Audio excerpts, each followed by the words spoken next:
बिस्मिल्लाहिर्रहमानिर्रहीम। अस्सलाम वालेकुम स्टूडेंट्स। हम स्पोर्ट्स साइकोलॉजी के बारे में पढ़ रहे थे। ये नफ्सियात की वो शाख है जो ये बताती है कि नफ्सियात के असूलों का इतलाक़ करके खेलों के मियार को कैसे बेहतर बनाया जा सकता है। और फिर हम इसके बैकग्राउंड के बारे में पढ़ लेते हैं। ये स्पोर्ट्स साइकोलॉजी का आगाज़ तो बहुत पहले से हो गया था, लेकिन हम जो मोस्ट रिसेंट है वहाँ से पढ़ना शुरू करते हैं कि इसकी कांग्रेस, स्पोर्ट्स साइकोलॉजी की पहली कांग्रेस जो है वो हेल्ड हुई थी रोम में इन 1965। और फिर जो है इसने डिफरेंट उन पे काम करना शुरू किया, डिफरेंट फील्ड्स में काम करना शुरू किया। उन्होंने रिसर्चेस करनी शुरू की और फिर जो है वर्ल्ड वाइड लेवल पे इसको एक्सेप्ट किया जाने लगा।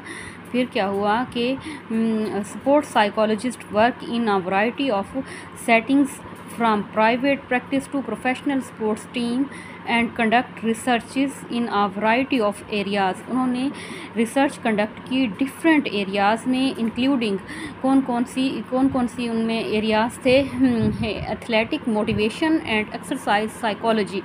अच्छा, मतलब ना पहली कॉन्फ्रेंस जो है या वो रोम में 1965 में हुई और फिर वैरायटी ऑफ एरियाज़ में रिसर्च कंडक्ट की गई, जिनमें मोस्ट इम्पोर्टेंट थी athletic, motivation and exercise psychology.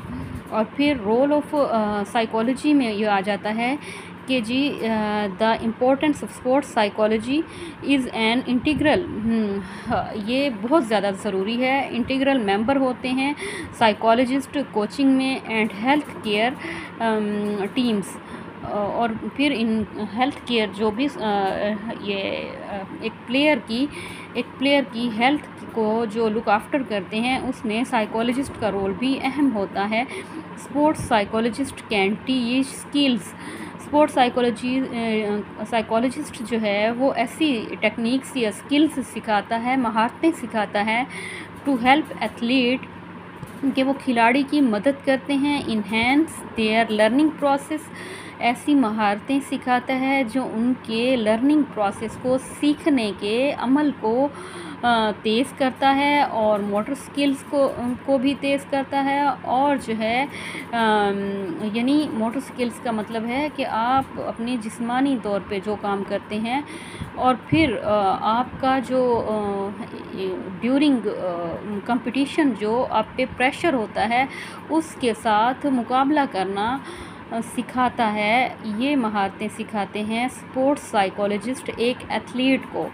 और फिर हम पढ़ते हैं कि सिंपल जो बहुत बेसिक सिंपल टेक्निक्स जो एक एथलीट को भी आनी चाहिए और एक साइकोलॉजिस्ट को भी आनी चाहिए, वो क्या हैं कि यहाँ से देखें, simple psychological skills to help athlete manage जो है वो मैनेज करे the competitive performance environment include. अब जो सिंपल साइकोलॉजिकल स्किल्स हैं वो कौन कौन सी हैं कि लर्निंग रिलैक्सेशन स्किल्स। रिलैक्सेशन का मतलब है कि कमी करना या नरमी करना। रिलैक्सेशन टेक्निक्स में कौन कौन सी टेक्निक्स शामिल हैं? प्रोग्रेसिव टेक्निक शामिल है। और कौन सी है? प्रोग्रेसिव का मतलब है बतदरीज या आहिस्ता आहिस्ता तरक्की करने वाला, ठीक है। प्रोग्रेसिव टेक्निक शामिल है। उसके बाद आपकी टेक्निक शामिल है slow, controlled, deep abdominal and breathing और ऑटोजेनिक ट्रेनिंग।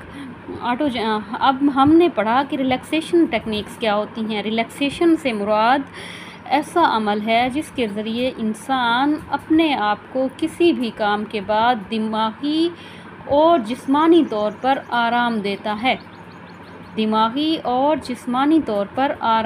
है। कुछ लोग ऐसे होते हैं जिन्हें जिस्मानी और ज़हनी दोनों काम करने पड़ते हैं और किसी भी तरह का काम करना हो, ज़हनी हो या जिस्मानी, इंसान थकावट महसूस करता है। थकावट के बाद रिलैक्सेशन की ज़रूरत होती है और थकावट किसी काम के करने के बाद होती है। लिहाजा काम के बाद जो है रिलैक्सेशन टेक्निक्स पे अमल कर लिया जाए तो फिर एक तो रिलैक्सेशन टेक्निक्स का आपको इल्म होना चाहिए। दूसरा है इमेजरी। इमेजरी क्या होता है? इमेजरी एक ऐसी टेक्निक है कि आप खुद ब खुद आप जो है अपने तसव्वुरात में आप इमेजरी से मुराद ये है, तसव्वुरात से इमेजरी होता है तसव्वुरात। तसव्वुरात से मुराद वो ख़यालात हैं जो कि एक खिलाड़ी अपने तजर्बे के मुताबिक अपने दिमाग में पैदा करता है।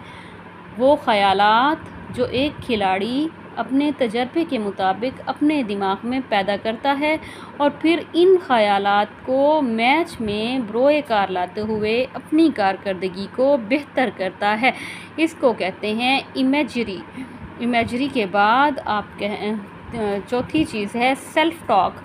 आपको ख़ुद से सेल्फ़ टॉक करनी आनी चाहिए। सेल्फ़ टॉक का मतलब है अपने आप से बातें करना, और सेल्फ़ टॉक में थॉट्स शामिल होते हैं। थॉट्स वो होते हैं जो हमारे जहन में आते हैं, इनकी कोई ज़बान नहीं होती, ये अल्फाज के बग़ैर होते हैं, और जब इन ख़यालात को हम अल्फाज की सूरत में ज़बान पर लाते हैं तो वो सेल्फ़ टॉक कहलाते हैं।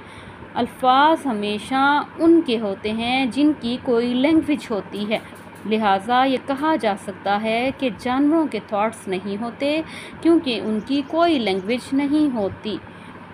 तो ये ऐसे अल्फाज होते हैं, ये ऐसे अल्फाज के बग़ैर थॉट्स होते हैं, जब इन थॉट्स को हम ज़बान पर लाते हैं तो फिर ये सेल्फ़ टॉक कहलाते हैं। एक तो आपको सेल्फ़ टॉक आनी चाहिए, कंसंट्रेशन आनी चाहिए, यानी अपने गोल या अपने एम पे पूरी तवज्जो के साथ कंसंट्रेशन का मतलब है पूरी तवज्जो उसी एम पर फोकस रखना।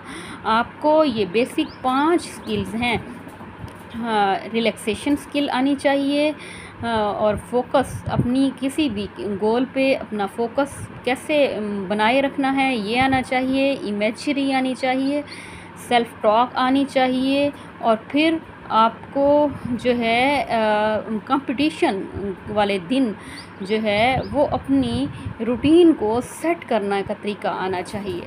आज के लिए हम यहीं पे टॉपिक क्लोज़ करते हैं।